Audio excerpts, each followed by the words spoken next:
আজকে আমার ছেলের বউকে আংটি পরিয়ে এসেছি। আল্লাহ যদি বাঁচিয়ে রাখেন তবে আগামী মাসের 15 তারিখ বিয়ে। আল্লাহর রহমতে আমার দুই ছেলেই আমার কলিজার টুকরো এবং আমার যথেষ্ট বাধ্য সন্তান। আমিও তাদের আমার কোনো কড়া নির্দেশনা চাপিয়ে দেই না, বন্ধুত্বপূর্ণ আচরণ করি তাদের সাথে। আমার বড় ছেলে কাতার প্রবাসী, সে দেশে এসেছে 6 মাসের ছুটি নিয়ে। এর মধ্যে 15 দিন অতিবাহিত হয়ে গিয়েছে। আমি নাহিদা সরকার, পেশায় একজন কলেজ শিক্ষিকা। আমি আমার কলেজের ছাত্রছাত্রীদের পরীক্ষার খাতা কাটছি, আর বড় ছেলে আমার পাশে শুয়ে শুয়ে মোবাইলে গেম খেলছে। এমন সময় আমার ছেলের ফোনে কল এসেছে আমার ছোট ছেলে আবিদ অ্যাক্সিডেন্ট করেছে। কথাটা শুনে আমি কান্না জুড়িয়ে দিলাম। আমার ছেলেটা কিভাবে অ্যাক্সিডেন্ট করেছে? মাত্র ক্লাস 9-এ পড়ে, বাসা থেকে কোচিংয়ে গিয়েছে। এই দুর্ঘটনা কিভাবে ঘটলো? আমি বরকা পরে বড় ছেলের সাথে বের হলাম। আমার প্রবাসী স্বামীকে তখনও কিছু জানাইনি। আমার ছেলের বন্ধু সহ পথচারীরা মিলে একটা হাসপাতালে এনেছে। সেখানে ভালো চিকিৎসা নেই বলে আমি আর আমার বড় ছেলে মিলে পঙ্গু হাসপাতালে নিয়ে গেলাম আবিদকে। কারণ আমার ছেলে বাইক অ্যাক্সিডেন্ট করেছে। সে কোচিং থেকে আসার সময় বড় রাস্তা পার হওয়ার পর একটা বাইক এসে আহত করে যায়। আমার ছেলে বাম পায়ে খুব আঘাত পেয়েছে এবং পায়ের আঙ্গুল হতে নিয়ে হাতের দিকটা ভেঙে গিয়েছে। আমি বসে বসে কাঁদছি আর আল্লাহকে ডাকছি। আমার বড় ছেলে আমাকে সান্ত্বনা দিচ্ছে, আম্মা আপনি কাঁদবেন না, কিছু হবে না, আল্লাহ ভরসা। হাসপাতালে ভর্তি করানো হলো কারণ অবস্থা বেশি ভালো না এবং যথেষ্ট চিকিৎসা দিচ্ছে ডাক্তাররা। আমি আমার প্রবাসী স্বামীকে কল দিয়ে সব জানালাম। তিনি আমাকে সান্ত্বনা দিলেন আর তিনি খুব করে চেয়েছিলেন দেশে আসতে, কিন্তু পসিবল হচ্ছিল না। কারণ আমার বড় ছেলে এখন দেশে, উনিও যদি চলে আসেন তাহলে দোকান সামলাবে কে? আমার স্বামী আর বড় ছেলে একসাথে থাকেন কাতারে। আমার স্বামীর সুপার শপ রয়েছে। আমার বড় ছেলের বয়স যখন 20 বছর তখন রাজনৈতিক একটা মামলা খেয়ে কাতারে পাড়ি জমায় বাবার কাছে। সে থেকে বাবা ছেলে একসাথে ব্যবসা করে। এতে অবশ্য আমার স্বামীর অনেক সুবিধা এবং ব্যবসাতে সাহায্যও হয়েছে। দীর্ঘ 6 বছর পর আমার বড় ছেলে দেশে এসেছেন, আর আসার পরই আমি বিয়ে করিয়ে দিচ্ছি। কারণ আমার শাশুড়ি হতে ভীষণ ইচ্ছে হচ্ছে। বয়স তো আর কম হচ্ছে না আমার। ছোট ছেলে হাসপাতালে ভর্তি, আজ 15তম দিন। আমি কলেজ থেকে ছুটি নিয়েছি। কিছুটা ভালো আমার ছেলের অবস্থা, আর 2 দিন রেখে রিলিজ দিয়ে দিবে আমার ছেলেকে। আমার চোখে বিন্দুমাত্র ঘুম নেই, কারণ এরাই আমার দুনিয়া। আর আমার স্বামী কাতার থেকে ঘন্টায় ঘন্টায় ভিডিও কল দিচ্ছে আর খবরাখবর নিচ্ছে। আমার খুব টেক কেয়ারও করছে। আমার আবির অ্যাক্সিডেন্ট হওয়াতে প্রতিদিনই আমার নতুন বিয়ে হতে যাচ্ছে তারা এসে খবরাখবর নিচ্ছে। আজও এসেছে।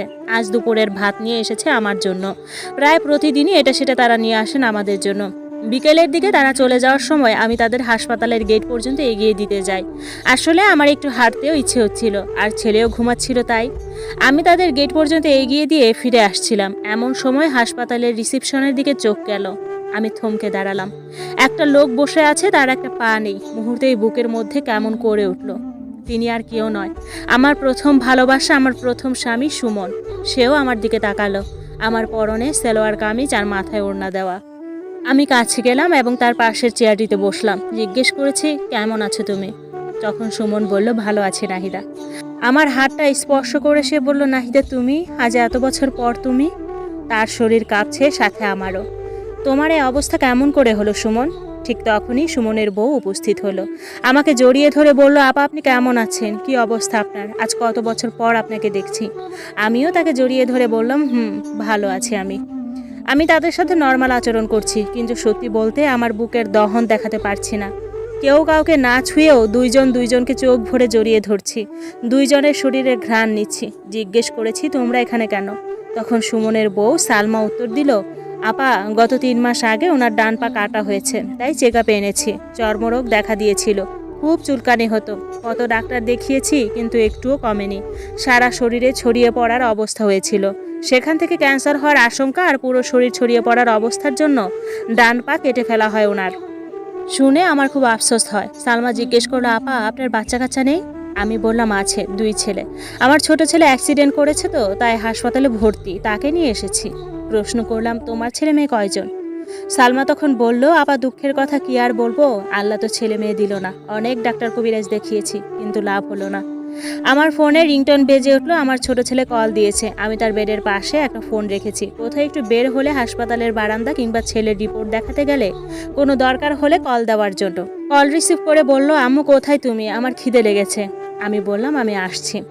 সুমন নিজে থেকে বলল, নাহিদা তোমার ছেলেকে দেখতে যেতে চাই। আমি বললাম, জি অবশ্যই, আসো তোমরা।